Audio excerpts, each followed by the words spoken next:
ساختمانی که در پشت سر من می‌بینید موزه BMW در شهر مونیخ و در کشور آلمانه.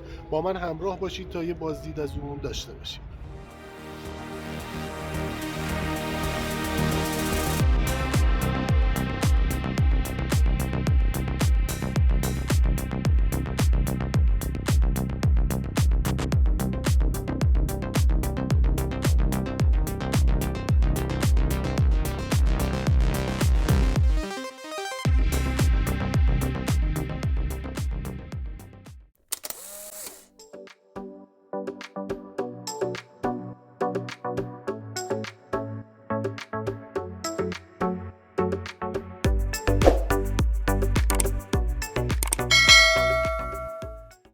تلفظ آلمانی نام این کمپانی BMW است که در کشورهای انگلیسی زبان به اون BMW میگن. دلیلش هم تفاوت تلفظ حرف آخر نام این کمپانی در زبانهای انگلیسی و آلمانیه.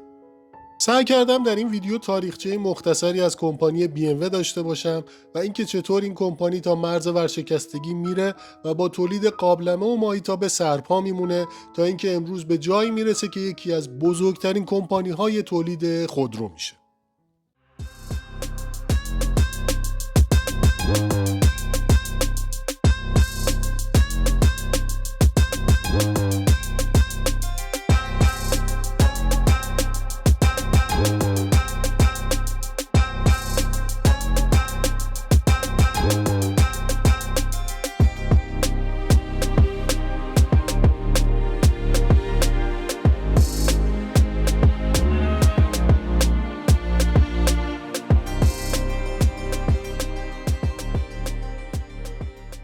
موزه BMW در شهر مونیخ و نزدیک پارک المپیک در سال 1973 کمی بعد از بازی‌های المپیک 1972 افتتاح میشه و سالانه بیش از 600,000 بازدید کننده داره.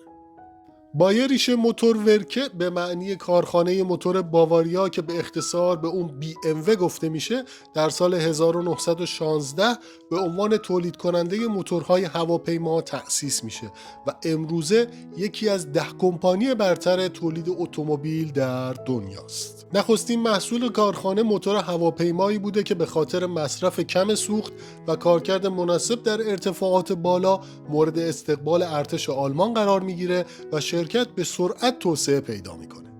در سال 1918 و با پایان جنگ جهانی اول کارخانه به دلیل پیمان ورسای مجبور میشه تولید موتور هواپیما رو متوقف کنه و برای ادامه فعالیت شروع به ساخت تجهیزات کشاورزی، لوازم خانگی و ترمز قطار میکنه.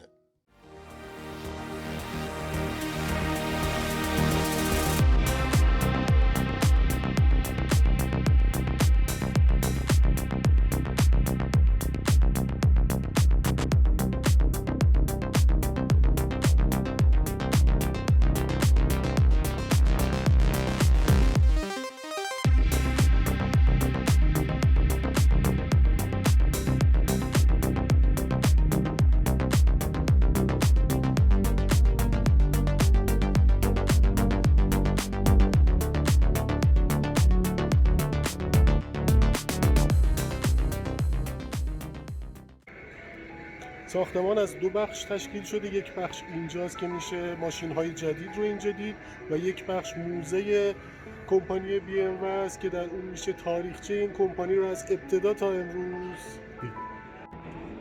بازدید از بخش اول تموم شد و دارم میرم سمت موزه.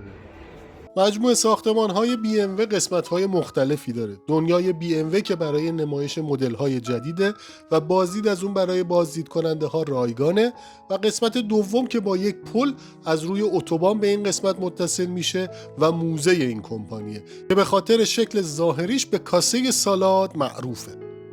این بنا توسط کارل شوانتزر معمار اتریشی طراحی شده. شکل بیرونی موزه یادآور شکل تایر در ماشین‌های مسابقه است و برج اصلی هم از 4 استوانه تشکیل شده که شکلش یادآور سیلندر ماشینه.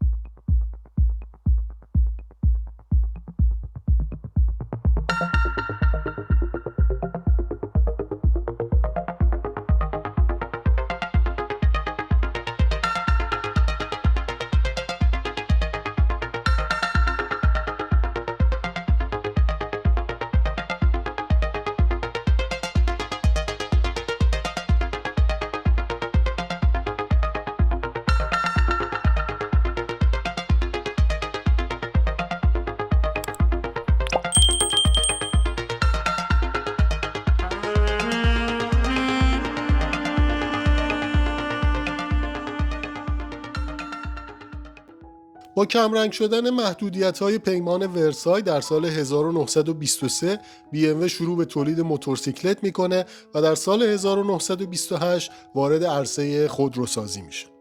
با شروع جنگ جهانی دوباره شروع به تولید موتور هواپیما برای نیروی هوایی آلمان میکنه، ولی در طول جنگ اکثر تأسیسات بمباران میشن و باز تولید موتور هواپیما متوقف میشه. در این زمان کارخانه با استفاده از تجهیزات باقی مونده‌اش به تولید قابلمه و ماهیتابه روی میاره. پس از پایان جنگ دوباره ساخت خودرو شروع میشه، ولی در سال 1959 به آستانه ورشکستگی میرسه. اما با معرفی مدل موفق 700 و پس از اون مدل 1500 از ورشکستگی خارج میشه.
لوگوی BMW دایره‌ایه که با 2 قطر به 4 قسمت مساوی تقسیم شده و در واقع نشان دهنده شکل پره‌های ملخ در حال چرخش هواپیماست و رنگ اون از پرچم ایالت باواریا که به رنگ آبی و سفیده گرفته شده.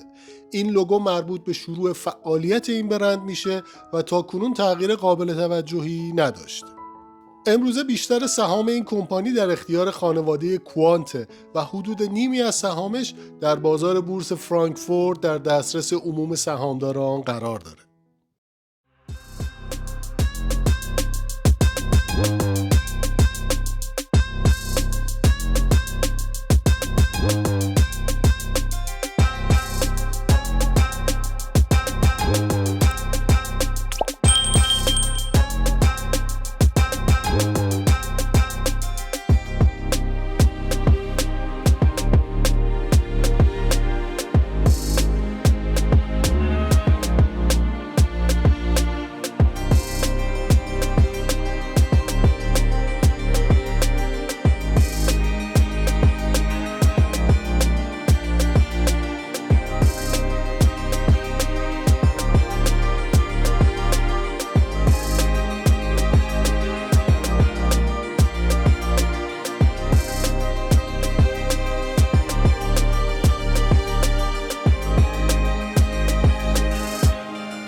BMW در نامگذاری محصولات خودش از یک سری قانون پیروی میکنه. خودروها معمولاً با یک عدد 3 رقمی که 1 یا 2 حرف در ادامهشون میاد نامگذاری میشن. رقم اول نشان دهنده سری و 2 رقم بعدی نشانگر مشخصات موتور هستند و حرفی هم که بعد از این اعداد میاد مواردی مثل سوخت مصرفی رو مشخص میکنه. به عنوان مثال نماد آی به معنای بنزینی و نماد دی به معنای دیزلیه. شرکت BMW مالک شرکت‌های رویز رویس کار و مینی هم هست و این برندها هر کدوم یک بخش مجزا در ساختمان دنیای BMW دارن.